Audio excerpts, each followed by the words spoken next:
좆소 다니는 잘생긴 남자랑 재산이 많지만 못생긴 남자랑 뭐 이렇게만 얘기하면 당연히 사람들이 200번 경험했어 라고 떠드는 것보다 기인된 결과가 룩 외의 원인에서 기인된. 반갑습니다. 저는 지금 공항에 있고요. 공항에 있는 이유는 베트남에서 일주일 동안 핑핑팽팽 놀다가 지금 막 공항에 도착해서 그렇습니다. 원래는 업무를 좀 하고 싶었는데 이 업무를 하던 게 아니잖아요. 제가 일주일 동안 놀다 왔다 보니까 뭐 적당히 시간을 때우려면 영상 촬영만 한 게 없겠다 싶어서 지금 영상을 촬영하고자 합니다. 오늘 제가 준비한 토픽 같은 경우에는 과거에 한번 다룬 적이 있는 토픽이에요. 그래서 여성들이 공격 화법에 대해서 한번 다뤄볼 건데, 오랜만에 조금 테크니컬한 이야기를 구독자 여러분들에게 다시 또 전달해 드리는 것 같습니다. 아무래도 좀 잡서를 섞어서 유튜브 채널을 운영하는 게 트래픽이 많이 발생하는 것 같더라고요. 마통론 때도 그걸 느꼈고, 이번에 용찬우 썰 풀면서도 좀 느꼈던 것 같은데, 후헐추라고 하는 화법이 있어요. 말 그대로 누가 너한테 상처 줬냐? 또 누가 너한테 잘못했어? 왜 그래? 라고 하는 이제 화법인 건데, 화법이라고 하기보다는 공격법인 거예요. 핫한 그 친구 같은 경우에도 메시지가 중요하냐, 메신저가 중요하냐, 메시지를 보낸 사람이 중요하냐, 뭐 이런 얘기를 종종 나눴던 것 같은데, 텔레그램 안에서 종종 룩서맥서들 친구들이 보입니다. 여기서 말하는 룩서맥서라고 하는 거는 외모면은 전부 다 해결될 수 있어 라고 말하는 친구들을 얘기합니다. 제 일 중에 하나가 이 룩서맥서 친구들의 마인드셋을 고쳐주는 건데, 이 룩서맥서를 갖고 있는 친구들의 가장 큰 문제점은 외모가 뛰어나면은 모든 게 해결될 거야 라는 사고방식이 기저의식에 깔려있다라는 거예요. 보통 이런 사고를 되게 주의해야 되는 게, 여러분들에게 제가 미리 경고드립니다만, 남성의 얼굴이 연애에 있어서 중요하지 않다라는 게 아니에요. 중요하죠. 중요한데 그게 전부 다가 아니라는 거야. 애시당초 이 룩서맥서들 같은 경우에는 치명적인 오류를 하나 갖고 있는 게, 외모가 모자른 게 내가 연애를 못하거나 실패하는 궁극적인 원인이다 라고 얘기하는 경우가 되게 많아요. 자, 과거에 이런 친구가 한 명 있었어요. 지금 보여주는 화면에 이 친구인데, 자, 외적으로 잘나면 왜 무조건 삼류인생으로 가정하시죠? 뭐 이런 식으로 뭐 이야기를 하는 친구가 있었습니다. 뭐 대충 이런 겁니다. 외적으로 잘났을 경우에도 풍파가 안 좋은 삶이 있을 수 있다라는 예시를 제가 들었더니, 외적으로 잘난다고 해서 왜 무조건 삼류 인생으로 가정하냐, 외적으로 잘나고 가정 환경도 좋고 머리도 좋고 똑똑하고 다 좋을 수 있지 않느냐. 여기서 사실 정답이 나와 있는데, 모든 게 완벽하니까 좋은 거지 외모가 잘나서 좋은 게 아니잖아요, 우리 그 사람을 평가할 때. 그래서 이 친구는 계속 말합니다. 외모가 왜 얼마나 중요하냐면은, 염따 스윙스 이런 애들 여러분들 부럽냐? 좆소 기업 다니면서 잘생긴 사람이 좋은 건지, 아니면 재산 100억이 넘는 염따랑 스윙스가 좋은 건지, 너네들은 뭐가 되고 싶냐? 라고 막 물어봐요. 이 친구는 지금 판단 기준 자체가 되게 잘못됐죠. 그러니까 좆소 다니는 잘생긴 남자랑 재산이 많지만 못생긴 남자랑 뭐 이걸 지금 비교하고 싶은 건데, 이렇게만 얘기하면 당연히 사람들이 개개인별로 판단 기준이 다르겠지만, 그래도 내 자신이 원투비라고 한다면은 잘생긴 걸 고르려고 하지 않겠어요? 왜냐면은 특정 인물을 지정해 놓고 이쪽은 상상의 나래를 자연스럽게 펼칠 수 있는 잘생긴 누군가를 말하고 있으니까. 만약에 여러분들과 저와 공통의 인물 철수가 있고, 철수가 좆소를 다니는 잘생긴 남자라고 했었을 때, 그게 모두가 알고 있고 그 사람이 어떤 성격인지도 알고 있었을 때, 비로소 우리는 재산 100억의 염따와 우리 모두가 알고 있는 좆소 다니고 있는 잘생긴 남자인 철수를 비교해 볼 수 있는 건데, 그게 이미 전제가 좀 잘못된 친구입니다. 아무튼 이 친구가 이렇게 사람들이랑 썰전을 하고 있었던 근본적인 이유는 바로 잘생긴 게 최고다라는 걸 이 친구는 어필하고 싶은 거예요. 그래서 이제 저희 방 매니저 담당하고 있는 친구가 이렇게 얘기했어요. 잘생긴 동네 양아치랑 스윙스랑 뭐가 더 좋은 것 같냐, 룩이랑 머니랑 이게 골고루 다 있어야지 그게 좋은 거지, 룩만 가지고 뭐 머니보다 룩이 훨씬 더 뛰어나다 좋다 이런 거 얘기하면 안 된다라는 이야기를 하고 있는 거거든요. 저 같은 경우에는 개인적으로 룩이 왜 크게 중요하지 않다라고 이야기를 하냐면은, 룩은 어디까지나 입장권의 역할을 해주고, 뭐 정말 잘생겼으면 거기에 어드밴티지를 줄 수 있는 역할을 해줄 뿐인 거지, 룩이 모든 걸 해결해 준다는 건 아니라는 거죠. 결론이자 포인트입니다.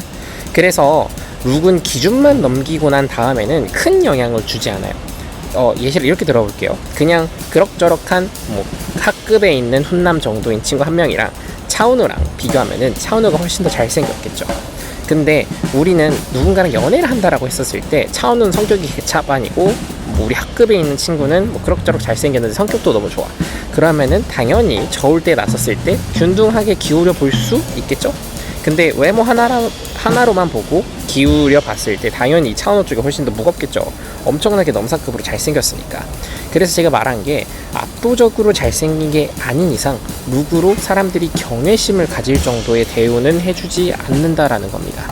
그래서 이렇게 사람들이 열심히 이 친구한테 너 룩서맨 썬 거 같다, 제발 그 사고방식 좀 뜯어 고쳐라. 저도 이 친구한테 너 그거 룩서맥서다, 되게 조심해야 되는 사고방식이다, 그런 식으로 사고방식 갖고 있으면은 앞으로도 연애하기 힘들 거고 사회생활 하면서도 되게 사람을 흑백 논리로 잘생긴 거 좋은 거, 못생긴 거 나쁜 거 이런 식으로밖에 판단을 못하게 될 거야 라고 제가 얘기를 해줬더니 뭐 왜 이렇게 발작할 일이냐, 너무 공격적이다 라고 저한테 얘기를 해온 거죠. 할 말이 없어지니까 200런이 넘는 패배자, 여기서 200런이라고 하는 거는 여자 경험이 나는 200명이 넘는다 라는 걸 얘기하고 있는 건데, 저희 텔레그램 방에 계신 분들은 아시겠지만 여성과 실제로 관계를 하거나 내 여자친구가 이런 친구야 라고 자랑하시는 분들도 되게 많아요, 저 포함. 근데 이 친구는 그런 걸 자랑한 적이 단 한 번도 없어. 근데 그냥 지금까지 매번 우리들의 경험담을 듣고 우리들의 지식을 엿보던 친구가 갑자기 뭐 이상한 거에 꽂혀서 막 말싸움을 하다가 밀리니까 내 패배자 인정할게요, 저 200명 넘는 여자들이랑 관계를 맺은 적이 있는데 뭐 이런 식으로 얘기를 하고 있는 거죠. 감히 막 이런 나를 나 이렇게 대단한 사람인데 너희들이 나를 무시해? 뭐 이런 걸 보여주고 싶었던 거죠. 사실 이야기의 끝입니다. 이런 후헐추라고 하는 화법을 쓰는 친구들, 특히 메시지에 대해서 밀리니까 메신저를 공격하게 되는 친구들이 바로 여성들이 사용하는 공격 방법, 굉장히 소극적이고 논리적으로 대응하지 못하는 공격 화법에 해당한다라고 보시면 됩니다. 이런 친구들에게는 아무리 논리적으로 설명을 해주려고 해도 절대 알아들을 수가 없습니다. 메시지에서 밀리기 시작하니까 이 논조를 틀어버리는 거죠. 지금 이야기의 토픽은 A인데 A를 말하고 있는 너가 잘못된 거야 라고 하는 B라는 토픽을 가져가는 거죠. 그러니까 더 이상 논리적인 대화를 시도할 수가 없는 상황이라고 보시면 됩니다. 이런 친구들을 봤을 때 저는 그냥 룩무새로밖에 보이지 않고, 룩이 전부다라고 얘기하는 걸로밖에 보이지 않고 패배주의로밖에 보이지 않아요.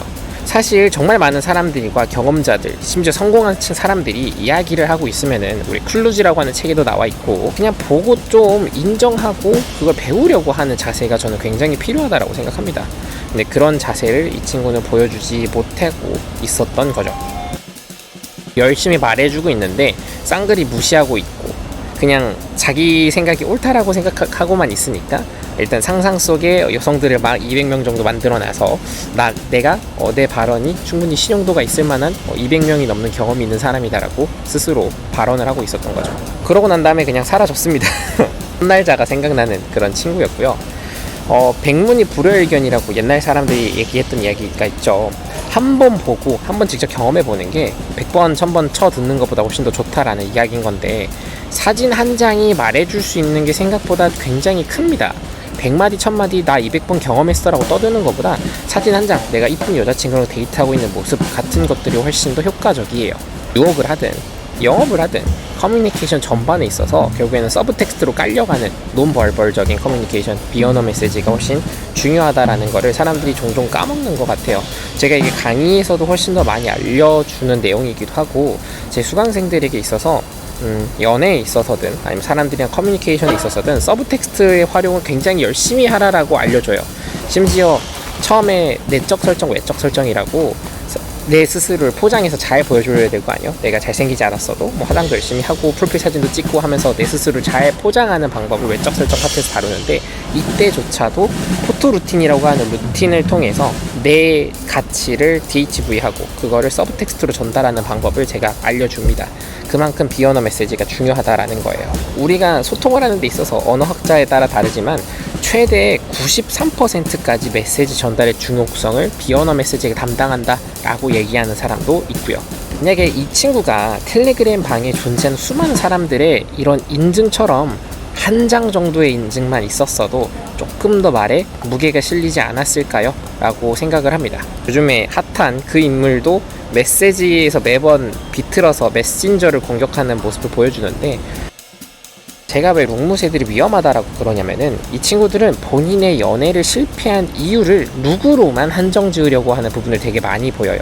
이 친구들은 나는 모든 게 다 완벽한데 내가 코만 좀 부족했어, 내가 얼굴이 좀 못나서, 내가 눈이 작아서, 뭐 이런 식의 이유를 붙여가면서 본인의 진짜 연애가 안 되고 실패하고 매력 전달을 못하는 본인의 높은 가치를 보여주는 DHV라고 하는데,를 잘 하지 못한 이유를 외모에서만 찾으려고 한다는 거죠.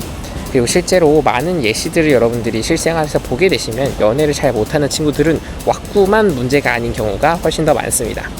물론 알아요. 왁구가 안 좋기 때문에 사회생활을 잘 못하는 친구들이 있고, 사회생활을 잘 못해서 커뮤니케이션적인 스킬이 떨어지는 친구들이 있어요. 그런 친구들은 근본적인 문제가 룩일 수도 있는데, 우리 대다수는 그렇게 룩이 심각하지 않아요. 그러면은 룩이 문제라서 기인된 결과가 아니라 룩 외의 원인에서 기인된 결과가 연애를 하지 못하는 여러분이라는 결과를 만들어낸 거죠. 그럼 제가 논리 구조적으로 여러분들에게 있어서 룩이 제일 중요한 건 아니고 다른 신경 쓸 것들이 더 있다라고 제가 지금 알려드렸잖아요. 그러면 여러분들이 앞으로 해야 될 게 뭐겠어요?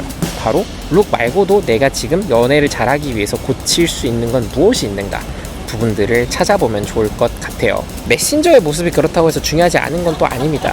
메신저의 모습 역시도 서브텍스트의 한 부분입니다. 제가 한번 예시 들어볼게요. 형색이 되게 꾀지지한 사람이 제가 무한동력을 만들었는데 라고 얘기하고 있어. 내가 왕년에 말이야 이러고 있으면은 신용도가 있겠어요? 아니죠. 컨텐츠는 굉장히 좋은 컨텐츠라고 할지라도 형색이 그지 같으면 어이 김씨 저 가만히 있어, 공구리나 나르고 있어, 대충 이런 식의 상황이 나타날 수 있단 말이에요. 200런이 넘는 패배자라고 말하고 있던 이 친구도 바로 정확히 메신저가 좀 중요한 케이스가 아닌가 라는 생각을 하면서 오늘 영상 여기서 마치도록 하겠습니다.